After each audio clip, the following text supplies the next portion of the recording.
At tayo nagbabalik para pag-usapan si Bobot Scalper Pro 4. Yung settings at saka yung mga question na rin ng iba bakit hindi gumagana sa kanila.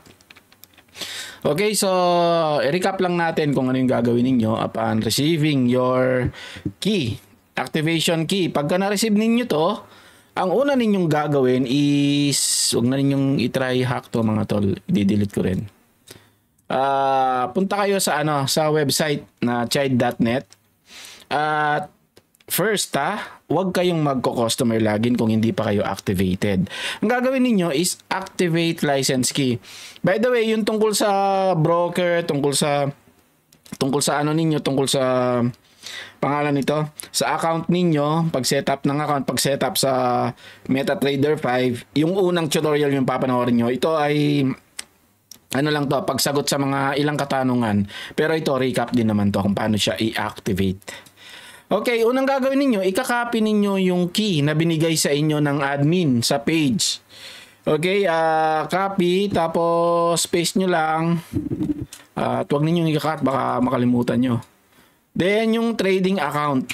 Ito yung magiging magiging parang pinaka-password din dito. No? Trading account, pinaka-main account nyo yan.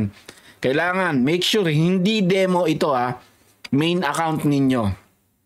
Okay, i-activate natin yan. At pag lumabas na yan, go to login. At license key, kahit license key lang yung panglalagin ninyo dito. Optional lang naman yung trading account. Okay, nalagin na natin. Ngayon, ano yung una mong gagawin sa page na to? Unang gagawin mo is kung wala ka pang napapanood na tutorial, paano siya i-setup, pinakamahalagang gawin niyo is download setup PDF. Okay, nandyan na lahat yan. Da-download natin para makita ninyo. Ayan siya, paano i-activate yung license. At ayan, no? Enter your license key. Nandyan na nga yung gagawin natin eh. Tapos ito, no, parang loop. Pagkatapos mo din-download, uulit ka na naman. Kailangan mong i-download to, ganito. Ayan, gawin mo to. At nandito na lahat actually eh. Pero papakita pa rin natin. Ngayon, pwede mo ring panoorin to, tong isang video na to, na nandito.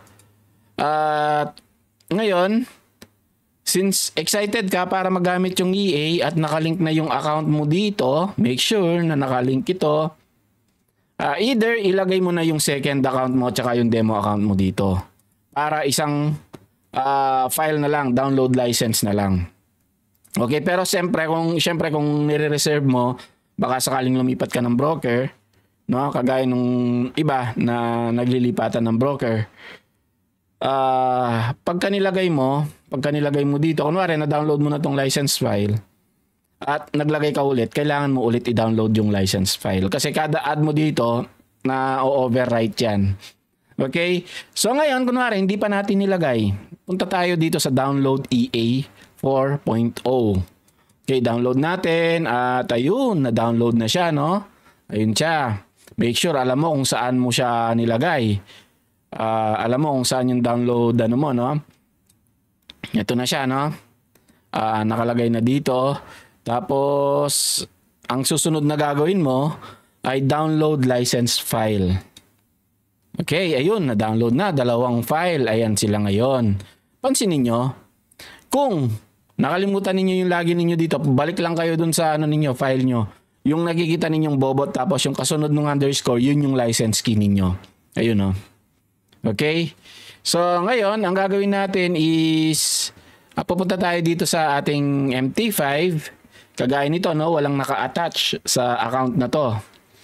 Since ito yung nilink natin, pupunta tayo dito sa Open Data Folder at punta tayo sa MQL, tapos Experts. At dyan natin ipipaste yung dinownload natin na EA.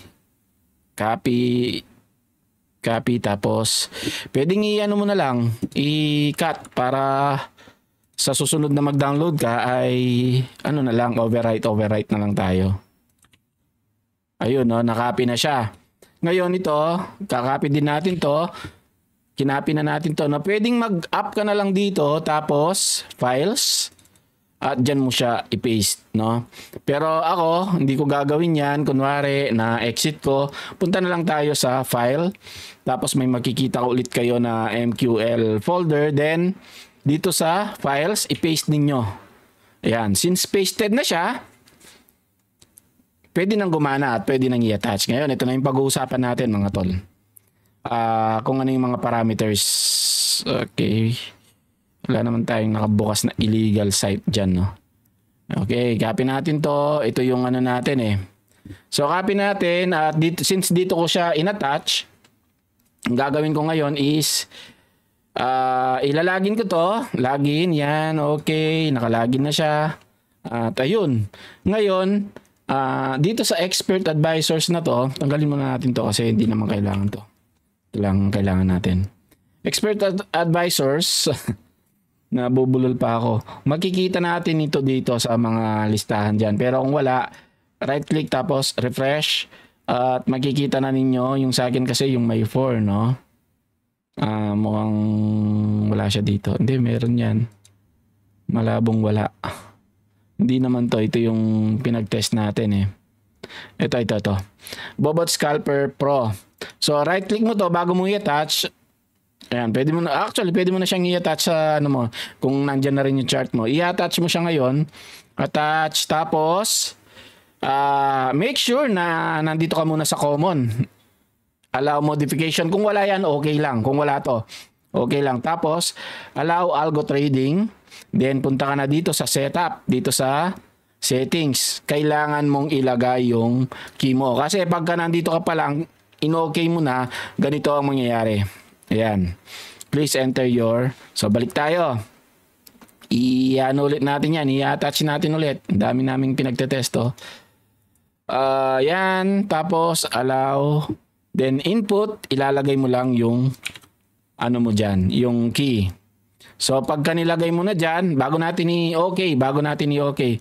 Kung okay ka na sa ano na to, sa setup na to, ang gawin mo is i-save mo. Para next time, ilo-load mo na lang yung sinave mo na .set file. Okay lang kahit hindi ayaw mong i-save, okay mo lang pagka okay ka na dito. Ngayon, explain ko lang to, okay? Explain lang natin, hindi siya mazo-zoom, no? Ito, yung buy target natin, ito yung TP ni ano, ito kasi yung pinaka ano namin, no? Pinaka okay sa test namin, itong naka-default. Pero sa inyo, bahala kayo. Magso-survive naman yan kahit i-on ninyo yung sell niya. Okay? False. Pero mas profitable ako sa buy lang. Pero kayo, i-on ninyo, bahala kayo at i-test muna ninyo. Tuturuan ko rin kayo kung paano mag-backtest, no? Gagawa rin tayo ng tutorial tungkol doon.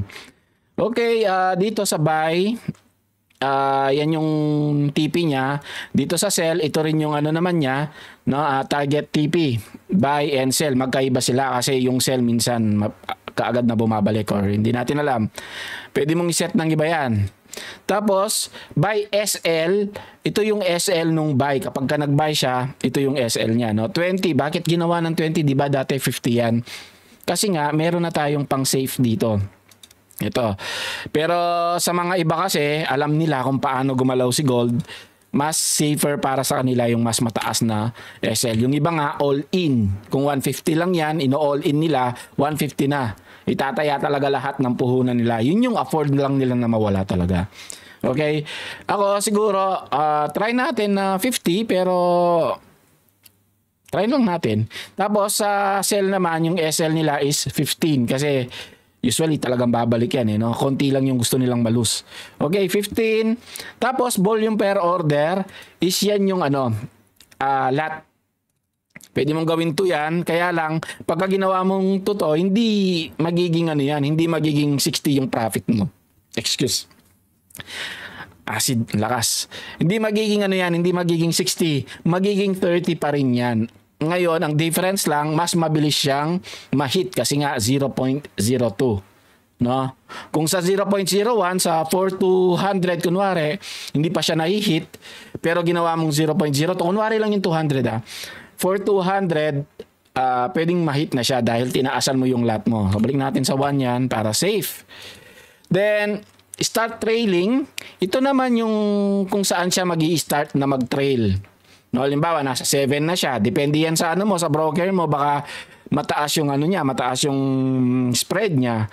Sa iba, nag-trail na, sa'yo hindi pa, no. Mas maganda talaga na mas mababa yung ano, mas mababa yung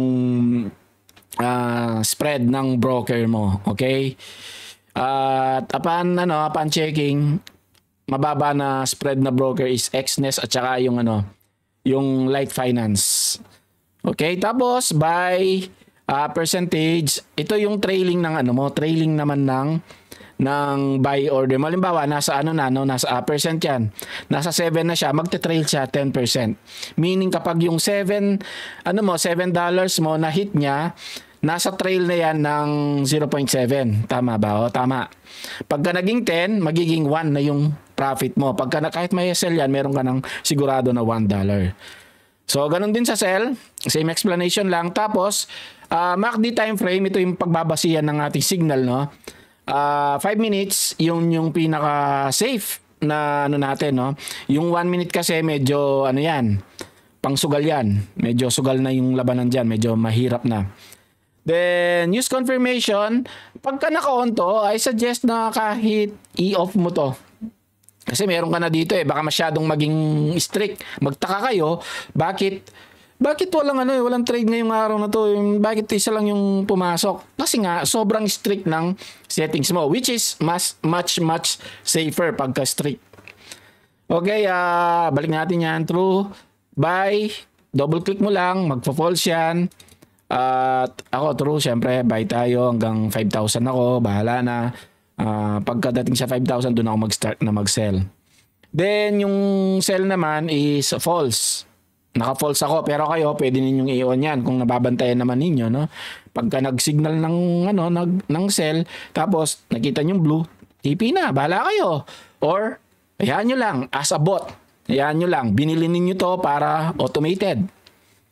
Slippage, okay na to. 5. Tapos, magic number, yan nyo lang yan. Maximum equity drawdown. Ito naman is, safe din. Kung sobra-sobra ng kunwari, nag-start ka ng ngayong araw na to, no? $150. Tapos, nakaset yan ng 50. So, walang ka-liquidate yung mo. At nakita niya, drawdown, nasa 75 na, kunwari, 150, no? Meaning, nasa 50% na. Lahat ng naka-open position mo, isasara niya. Kasi nga, pinoprotektahan niya yung 50% ng equity mo. Pwede mong gawing 100% yan para pwede ka masunog. Okay, yan yung tinatanong ng iba. Sunog daw. Hindi naman proof. Sunog guard. Ayan. Gawin mo kung magkano yung gusto mong matira dyan. 50%. Okay, magkano yung gusto mong i-risk. Ito, drawdown to drawdown. So, 150, tapos naging yung drawdown mo is 50%, doon niya isasara. Maximum equity per slot, ito yung maraming hindi nakakaintindi, no? Ito yung minsan na dahilan bakit hindi nagte-trade si account. Kasi, kunwari, 150 yung mo, or 100 yung equity mo, no? Nag-trade ka. Nag-trade si bot, naging 90 na lang. Magtataka kinabukasan. Naging 90 tapos na SL kunwari. Magtataka kinabukasan bakit ayaw mag-trade ni bot. Kasi nga 90 na lang yung equity mo. Kailangan gawin mo dito laging mas mababa sa equity mo. I suggest na 100 is 0.01. Ganito yung computation natin. Saan yung calculator natin? Kunwari, meron kayong 500 tapos ginawa mong 100 dito, ilan yung magagawa niya? 500 divided by 100. So, 5 yung kaya niyang i-place na order. Pero, hindi ibig sabihin na 5 yung kaya niyang i-place na order ay maaabot niya yon. Bakit? Kasi, kunwari, yung unang in-order niya, no? Kunwari, nag-place siya ng order tapos nag-draw down si order niya ng $5. Meaning, yung equity mo is actually na lang 495 na lang, 495. So meron kang isang naka-place na 100, I mean hindi 100, yung isang naka-position. So meron ka pang 395. Since 100 yung nakalagay mo sa maximum equity per slot, tatlo na lang yung kaya niyang i-place, no? Tatlo na lang kasi nga 395 na lang yung actual equity mo. Okay? So, sa mga nag-start, 150, no? Nilalagay dyan is yan, by default is 100. Okay? Huwag kayo mag-expect na sa 150 na capital ninyo, tapos 100 yung nakalagay dito, magpe-place siya ng 5 order. Sugal na yon. Sugal na yon, no? Yung iba kasi ginagawa nila, 150 yung ano nila, gagawin nila dito is 25. No? Tapos magre-reklamo, nasunog ako. Wala pa naman. Sorry, wala pa naman nagreklamo, ganun. Ganun, no? Then ito, ayan nyo lang to, naka-false lang to. Naka-false lang yan at hindi ko alam dun sa kasama natin nagko-code para saan to. Ba't di na lang niya hinide? Ganun lang daw. Tapos, profit per day. Halimbawa, ngayon, no, target mo ngayon is $50 at na-hit na to. Kahit ano pang gawin mo, kung sinet mo ng $50 yan, hindi na magte-trade si bot ngayong araw na to. Kinabukasan na yan, marireset yan. Daily na re-reset yan. Okay, hindi nare-reset dito, nare-reset sa sa algorithm ni bot. Okay, avoid trading into ito na 'yon. Ito na yung bago, no? Ito naka-true tayo. Ayan, pagka naka-true, applicable tong mga nandito sa baba. Pagka naka-false, wala yan. Parang yung dati lang. Version lang, 3.03. Tama, no? Yun lang. Yun lang yung magiging function niya. Bali, dagdag lang to sa mga nagrereklamo na nagtitrade siya sa alanganin, which is doon kasi yung nakita namin profitable, yung naghahabol talaga siya ng breakout. Siyempre paakyat si gold, no. Talagang papaldo yung mga doon. Papaldo yung natin. Yung bot natin dahil paakyat nga. Ngayon, kung ayaw nila, no, kasi nga scalper, no, hindi naman sila naghahabol ng mga gano'n, no, gusto lang nila yung sideways at saka medyo paakyat, i-throw mo to. Tapos itong H1 bars for scanning, si Bobot, ini-scan naman niya talaga yung available na na chart na kaya niya. I-check niya yan, pero magse-search siya, magbabase siya sa mga sa isa-set mo dito sa H1 bars to scan for swing high and lows. So sa isang oras, kunwari, I mean sa 1 hour gusto mong i-scan niya lang is yung 24 hours, ilagay mo dito is 24 candles, no? Ayan, yan yung candles yan, bars. Okay? So 24 na candles magmula nung binuksan mo. Kung binuksan mo yan ng alas 9, i-scan niya mula ngayon hanggang alas 9 kahapon. Ganun siya, hindi yung araw ng pagbukas ng market. So ako, for safety, pagkamasya ito kasi safety to yung 80 tapos yung 500, yan yung default na pinaka safety natin. Pero pagka naiinip kayo, gawin niyo 50 tapos yung too close, ito kasi points yan, pips. Ayan, nakalagay naman distance in points. Mga tol, upon checking, no, hindi siya baka sabihin niyo $50 yung difference, no, bago siya hindi. Ang difference niyan is parang kung i-compute mo nasa $5 lang. No, $5 yan or 500 points, no? Kung halimbawa, ito yung resistance, no? $5 away doon, kino-consider ni bot na masyado kang malapit diyan. So, lumabas yung signal. Uy, may signal tayo ngayon na na buy. Kaya lang, ang sabi nung natin, yung pambawal natin, yung parang shield. Uy, dito sa na to, merong restriction na pagka daw $5 away from resistance, hindi tayo pwedeng pumasok. So, hindi siya papasok. Babaligtad siya. Ngayon, anong makikita mo? Makikita mo dun sa log na na-block yung order na yon, no? Huwag kayong magtaka pagka, uy, bakit yung iba may trade sila? Bakit ako wala?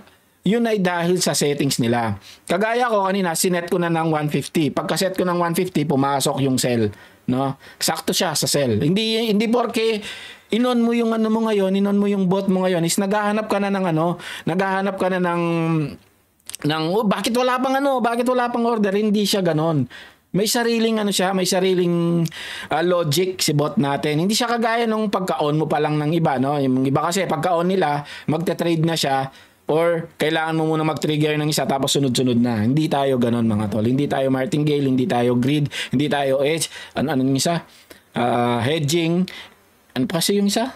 Hindi tayo grid at saka ladder. Ladder, no? Wala tayong ganon. Yung iba ladder kasi yung mga layering. Yan yung mga bots, no. At mga tol, no, ito kasi ginawang safe lang ng ating partner na partner, ginawa niyang safe para pasok yung natin, $150. Pero real talk, sinabihan niya ako na hindi dapat ganon. Dapat talaga is at least 500 minimum para safe. Dun sa dating version natin, no? Para safe. Gold yan eh. Gold yan. Tapos yung 500 na yun, dapat isa lang yung in-order niya. Dun nagso-survive yung mga bot na iba. Kasi masyadong malaki yung capital tapos maliit lang yung tinitrade nila, no? Yung risk management talaga. Unlike tayo, 100 tapos gusto 5 ka agad yung ititrade. Ito, safe na to. Pagka ganun yung puhunan ninyo, i-true ninyo to. I-true. Tapos, much safer yung default 80 at saka 500. Ayan nyo lang na walang trade ngayong araw na to, at least walang talo kaysa naman na ang daming ang trades puro naman talo. Okay, ayan nyo lang at pag-usapan natin dito. May oras pa ba? Wala na eh. Sa susunod na lang upload ko rin, no? Pag-uusapan natin yung bakit walang trade yung yung bot. Okay.